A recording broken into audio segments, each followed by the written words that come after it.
Polêmica hoje aqui na Quinta Brigada. Vamos falar do lançamento desse livro aqui, Pobre de Direita, do Gessé Souza, A Vingança dos Bastardos.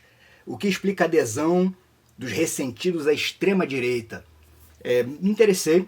O Gessé Souza é um cara bem controverso, né, em algumas questões, mas me interessei pelo tema, em saber o que ele tinha a falar. Já tinha lido um livro dele, A Elite do Atraso, acho que foi o primeiro livro dele que foi lançado assim que começou o nome dele despontar, né?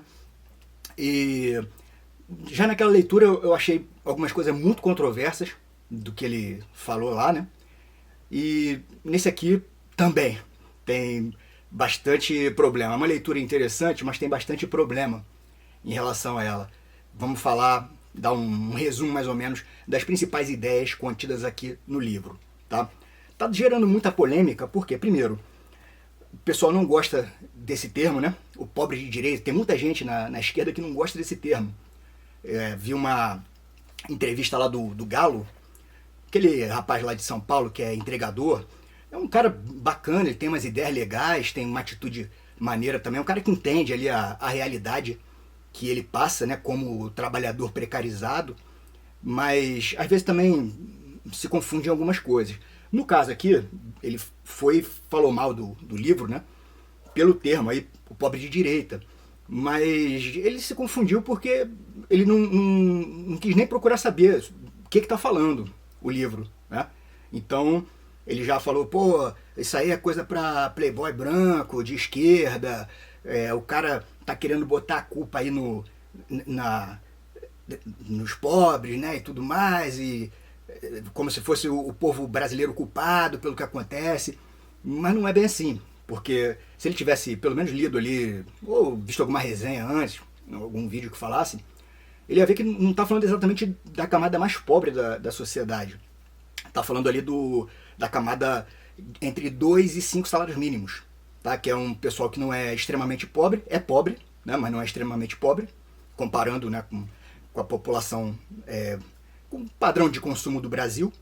É uma pessoa pobre, mas ele tem acesso ali a um mínimo de seguridade social, em termos de escola, de hospital, de repente consegue pagar um plano de saúde. Não é aquela camada mais baixa que economicamente na sociedade, que ganha entre 0 e 2 salários mínimos. Tá? Então é desse público que está sendo falado. O Gessé Souza ele fala aí no livro que 40% da população está nessa faixa entre 0 e 2 salários mínimos, que ele chama até de ralé, chama entre aspas, né? Eu acho que o problema aqui foi que ele não botou o pobre de direita entre aspas. De repente, se tivesse colocado, o pessoal entenderia um pouco melhor, porque é um termo pejorativo, tá? Como ralé, ele considera ralé, entre aspas, né? De 0 a 2 salários mínimos. De 2 a 5 salários mínimos é outro 40% da população, que é essa população pobre, precarizada, porém com acesso a uma seguridade social ali, digamos. Então isso aí já dá 80% da população. E os outros 20% se dividem entre a classe média real, que ele chama, que eu concordo com ele também nessa nomenclatura, porque a mídia muito colocou aí como a nova classe média, né, na época aí dos governos do PT, considerando esse público, de 2 a 5 salários mínimos. Né, e não é isso, não é classe média. Classe média se for na média da renda nacional. Né? Num país pobre, se você está na média, você é pobre, certo? Então, os outros 20% acima, em nível econômico, ele coloca a classe média real, que é quem ganha acima de 5 salários mínimos, que tem uma vida mais confortável, mesmo assim não está entre os ricos, né? Tá? A qualquer momento pode cair de renda per capita e renda familiar. E os realmente ricos, né? Que aí é a ponta lá da pirâmide social. Então, isso ele trata, né, a elite, né, ele trata nesse Elite do Atraso, ele trata num livro, a classe média, ele tem um outro livro, a classe média no espelho, tem o livro A Ralé Brasileira, e agora, completando aí os estratos sociais, ele vai falar do pobre de direita, que é esse pobre precarizado, porém com um mínimo de segurança. Tá? Então, não tem muito sentido fazer essa crítica de chamando o pobre de direita, botando a culpa no pobre e tal. Não, porque não é a camada realmente mais baixa da sociedade. E ele vai explicar isso no livro. Tá? Dito isso, o livro apresenta muitos problemas de argumentos que ele coloca, problemas factuais também, tem muitos erros, muita repetição no livro, tá? Ele fica repetindo os argumentos incessantemente ao longo do livro, e não tinha necessidade disso, entendeu? Parece que é mais para fazer um volume. Então vamos fazer uma análise aqui do que eu separei. O principal problema para mim é que ele coloca já desde o início do livro que a pobre de direita, a causa da existência dele, não é econômica, é moral. Ele pode até argumentar, poderia argumentar, tá, não é só econômica, tem essa parte moral também, a parte social, mas não, ele coloca totalmente nessa parte social e nessa parte moral. E ele ainda fala bem claramente, os tolos consideram que é econômico. E ele fala em algumas partes aqui, alguns marxistas, alguns tanto marxistas como liberais, consideram econômico, mas eles são idiotas. Né? E é tipo assim, bem típico das posições que ele toma, né, em geral nos livros e também até na televisão, lá no ICL, que ele faz parte, né? Só o Gessé Souza que sabe, né? O resto todo mundo é idiota. Demorou só em 2024, graças ao Gessé Souza, a gente descobriu que as coisas não têm causa econômica, que é tudo moral e social. Pô, peraí, é um pouco meio arrogante e bobo até, né? Falar esse tipo de coisa. Ele coloca também no fundo disso tudo o racismo. Isso aí também é uma coisa que está em todos os livros dele, desde que eu li, a classe média não, a elite do atraso, né? Que ele já coloca ali como a escravidão, como base de toda a estrutura social do Brasil. Pô, isso é corretíssimo, isso não tem nem o que ser discutido, né? E, consequentemente, o racismo. Então, já quebra esse argumento do Galo, né? E de outras pessoas que possam vir a ter, de que tá querendo botar a culpa no povo, no pobre, no preto, tal, que não é. Né? Ele considera isso aí a causa de toda a estrutura social e econômica do Brasil, como qualquer estudioso contemporâneo sabe disso. Né? Acho que não tem muito o que contestar isso. Mas, no fundo, que ele coloca esse racismo da estrutura brasileira, ele coloca como algo moral e não como algo econômico. Separei até uns trechos aqui que ele fala do Hegel. Aqui, ó. Como sabia Hegel melhor do que ninguém, o nosso comportamento não é determinado por necessidades econômicas, como acreditam tanto o liberalismo quanto versões do marxismo. Ele é determinado pela nossa necessidade mais básica de todas, o reconhecimento social de nossa dignidade e singularidade. Então, a partir dele já quebra essa argumentação de fundo econômico, né? E ele mesmo se contradiz o tempo todo, que para você ter um fundo moral, mesmo assim você precisa de uma base material. As coisas não são simplesmente assim, ou é moral ou é econômico.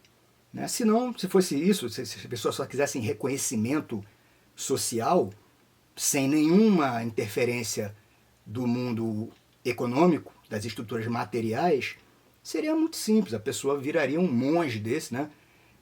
Puro, que respeitasse, seguisse um padrão ético aí irretocável, que ela seria aceita socialmente, seria, né, todo mundo acharia ela o máximo, ela seria respeitada, né, e não é assim que as coisas acontecem.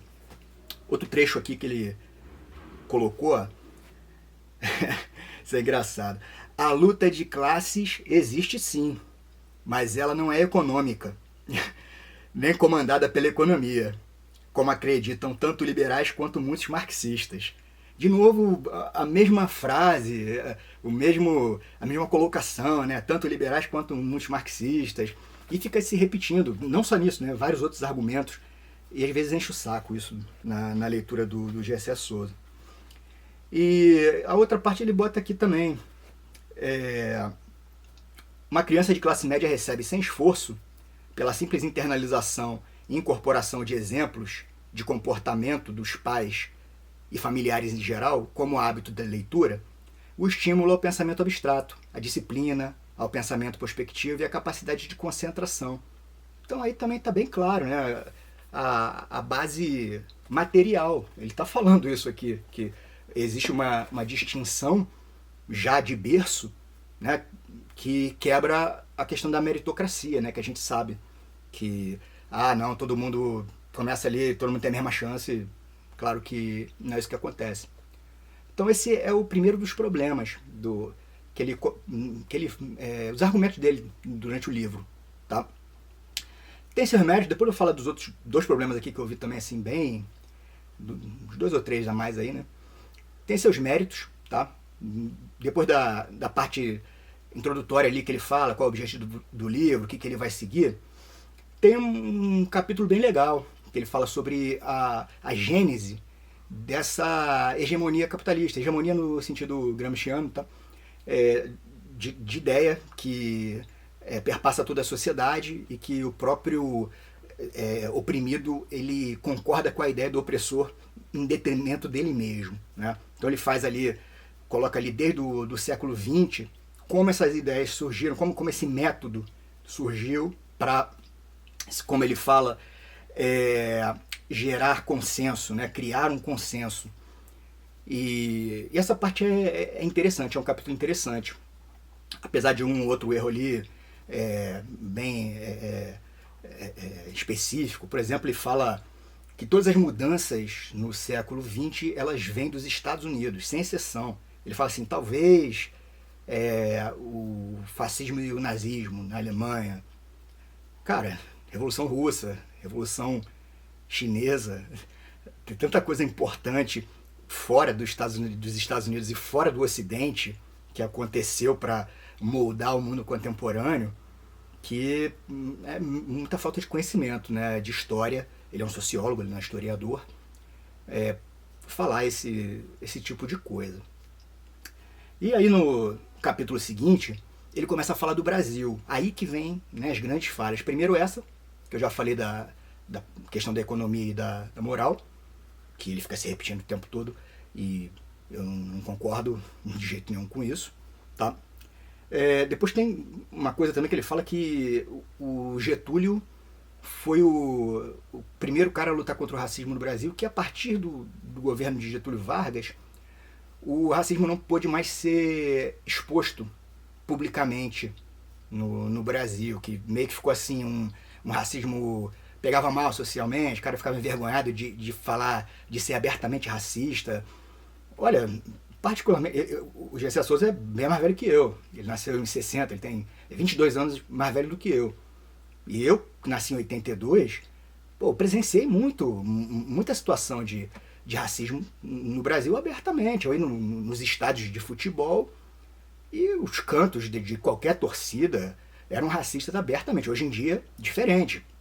Dá até cadeia, mas na época, anos 90, não tinha nada disso não, né? Fora outras situações, a boca pequena ali na sociedade, piadas racistas, que a gente não escuta mais. Era uma coisa muito comum as pessoas falarem isso nos anos 80, anos 90, tá? Então, não fica muito correto para mim dizer isso não, que o Getúlio Vargas foi o responsável. Pô. E aí a gente já leva para uma outra falha no livro aí.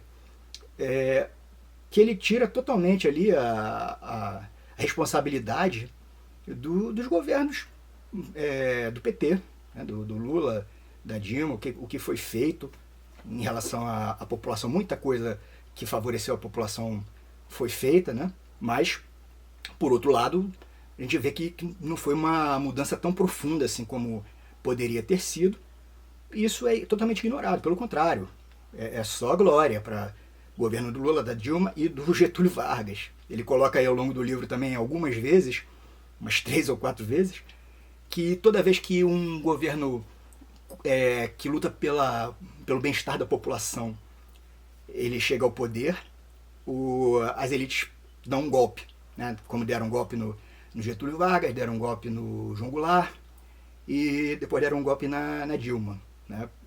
Quer dizer, tira totalmente a responsabilidade desses atores também no processo histórico, o que não dá pra gente desconsiderar, tá? E aí ele começa a falar especificamente de 2 grupos que ele considerou fundamentais para a eleição do Bolsonaro e a votação expressiva no Bolsonaro em 2022 também, tá? Primeiro é o branco pobre, que é do São Paulo e o sul do Brasil, e depois ele coloca especificamente o negro evangélico, tá? Que também vejo muito problemático aí. Na questão do branco pobre, eu não vejo muito problema não, que eu concordo ali com os argumentos dele, né? Basicamente é aquele argumento do branco ressentido, que começa a perder parte de seus pequenos privilégios, branco pobre que eu estou falando, né? Pequenos privilégios que ele tinha, com políticas de inclusão social de negros, de pessoas homossexuais, de indígenas, e aí se identifica com a figura do Bolsonaro. Isso aí é uma ideia muito comum aí. Eu não me lembro quem escreveu sobre isso, mas eu já li, né? Em relação a porque o branco pobre é racista, porque ele apoia uma sociedade racista, porque simplesmente quando explicação lá dos Estados Unidos, né? Que eu me lembro de ter lido em algum lugar, que quando ele está na luta de classes, né, do branco pobre, qual seria a lógica? Você lutar contra quem está te oprimindo. Tá? Mas lutar contra quem está te oprimindo é muito mais difícil, que é muito mais forte o opressor do que o oprimido. Então, o branco pobre ele pega um oprimido mais fraco que ele para poder manter aqueles seus pequenos privilégios. Então, é tipo um acordo entre o branco pobre e a elite, que diz o seguinte, ó, tá bom, você não tem o que a gente tem aqui de riqueza, mas você tem a sua liberdade. Isso aí você sempre vai ter, porque você é branco. Os negros não vão ter isso, na época da escravidão, né? Então, o que você prefere? Você prefere garantir a sua liberdade ou você arriscar lutar do lado deles e ser escravizado também? Tá? E aí, a grande massa ali dos brancos pobres aceita ficar do lado do opressor. Né? Isso vai se reproduzir depois da escravidão através do racismo. Tá? Como se fosse uma reserva de mercado para ele. Né? É bom para o branco pobre quando não querem contratar negros, quando não querem contratar homossexuais, não querem contratar mulheres. Quando isso vai acontecendo, ele vai perdendo essa reserva de mercado que ele tinha e ele vai radicalizando cada vez mais. Ele não fala explicitamente, como eu estou falando aqui, mas basicamente é isso que quer dizer essa situação. Até aí tudo bem, acho razoável esse tipo de argumentação. Agora, quando ele fala do negro evangélico, eu já acho bastante problemático, porque primeiro que ele coloca, ele só trata do negro evangélico, né? E a gente sabe que não é só isso. Tudo bem, a igreja evangélica deu as igrejas evangélicas, que também é bom que se diga isso, que ele também coloca tudo no mesmo balaio. As igrejas evangélicas, no seu conjunto, deram uma votação muito expressiva para o Bolsonaro, mas não partiu só de lá. Tem grupos católicos que são apoiadores ferrenhos do bolsonarismo, tem pessoas que não têm religião, que não seguem religião. Então fica meio estranho colocar só como exemplo ali dos apoiadores negros do Bolsonaro os que são de igreja. Segundo, que também existe uma pluralidade de denominações evangélicas, que também a gente não pode generalizar. Né? E terceiro, que ele coloca no início do livro assim, isso aí a gente já sabe, que o eleitorado evangélico, ele vota no Bolsonaro porque tem ideias mais conservadoras. Isso aí todo mundo já sabe, tá? Minha questão é, por que essas pessoas entram numa igreja evangélica que tem esse tipo de mentalidade? É isso que eu vou falar, tá? Mas acaba que a explicação dele fica mais nessa base moral. E como sempre, na argumentação dele, é aquela coisa, é isso, não é a parte econômica. Quem tem essa ideia aí é idiota, é tolo, como ele coloca. Né? E a gente tem trabalhos legais que falam justamente o contrário. Dá um exemplo aqui, um livro da Andrea Dipp, não me lembro exatamente o nome não, em nome de quem, eu acho que é isso, vou botar aí depois uma imagenzinha, que fala justamente o contrário, fala da questão basicamente econômica, questão basicamente material. O centro ali da argumentação dela é o seguinte, ó, o Estado não chega nas periferias, não tem nenhum tipo de seguridade social para as pessoas mais pobres ali entrarem participarem da sociedade. E aí chega a igreja evangélica e dá essas coisas para a pessoa. Domingo você chega num bairro de periferia, não tem nada para fazer. Chega a igreja evangélica, faz o seu culto, faz eventos, né? E a pessoa se sente ali acolhida. Aí entra até essa questão também, da questão moral, do reconhecimento social, tá? Mas com um fundo econômico. E outras questões também, tipo, a pessoa precisa de uma ajuda material mesmo. A comunidade ali da igreja muitas vezes é capaz de suprir aquela ajuda ali para aquela pessoa, ou o próprio pastor. Então, é uma explicação muito mais adequada, na minha opinião. Tá? E ele ignora totalmente essas outras explicações que são contrárias à tese dele. Eu entendo assim que não tem... É uma hipótese. A gente está trabalhando ali com... Ele é um cientista social. É uma hipótese que ele pode levantar. Né? Não que a ideia do G.C. Souza sobre por que existe um pobre de direita, lá nas palavras dele, essa que é a ideia certa. A outra ideia está errada, a ideia econômica está errada. Eu acho que as coisas não funcionam assim. Eu acho que a gente só tem a perder se a gente tiver esse tipo de mentalidade.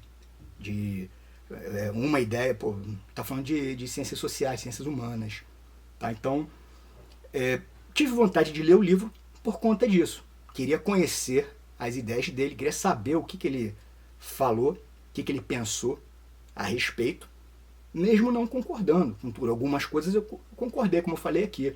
Achei interessante, achei que enriquecem a discussão no Brasil contemporâneo, outras não, mas peguei para ler. Tá? Não quero dizer que significa assim, você não pode falar de uma coisa que você não leu. Tá? Também não é assim. Tá? Senão você entra num ceticismo meio burro. Né? Tipo, eu não posso falar mal do Edir Macedo porque eu não li um livro dele. Cara, é um ceticismo burro. Então você não tem nem tempo para ler todas as ideias que existem no mundo. Né? Mas você procurar saber, pelo menos, o que está sendo falado ali, eu acho interessante. Comprei o livro porque tive curiosidade, comprei logo no lançamento, né? Comprei na livraria Leitura do centro do Rio. Comprei na quinta, o livro tinha chegado na quarta. Realmente porque fiquei muito curioso, li, tirei minhas próprias conclusões, tá? E não tenho mais vontade de ler livros do G.C. Souza, por conta desses problemas aí muitos que eu apontei aqui, que tem nos outros livros também, que eu detectei também ali no Elite do Atraso. Então, acho que já basta, já deu para sacar qual é a ideia do G.C. Souza, tá? Essa ideia principal dele, de que tudo remete ao racismo, que remete à escravidão. Legal, mas tem muitos probleminhas aí, que, digamos assim, se eu tivesse o tempo para ler tudo que eu quisesse ler na vida, eu até leria outros livros dele. Mas como esse tempo não existe, existe tanta coisa interessante para ler, outras ideias, né, que eu não tenho mais interesse em ler o livro, nenhum livro dele não, de lançamento. Tá? Até porque ele lança livro todo ano, né, e aí fica meio difícil ficar acompanhando assim também. Tá? Então, se você tiver curiosidade, dá uma lida aí, compra, dá uma lida no Pobre de Direita, para você ver se, como eu, você discorda de vários pontos ou não, tá? Também, se não quiser ler, também não é coisa fundamental, não é uma leitura fundamental para te formar, não. Vai só ajudar a pensar determinados pontos da realidade brasileira hoje em dia, tá? Que mesmo sendo pontos contraditórios, pontos que eu não concordo, eu acho interessante saber para estar ciente durante as discussões. Tá legal? Grande abraço, até a próxima.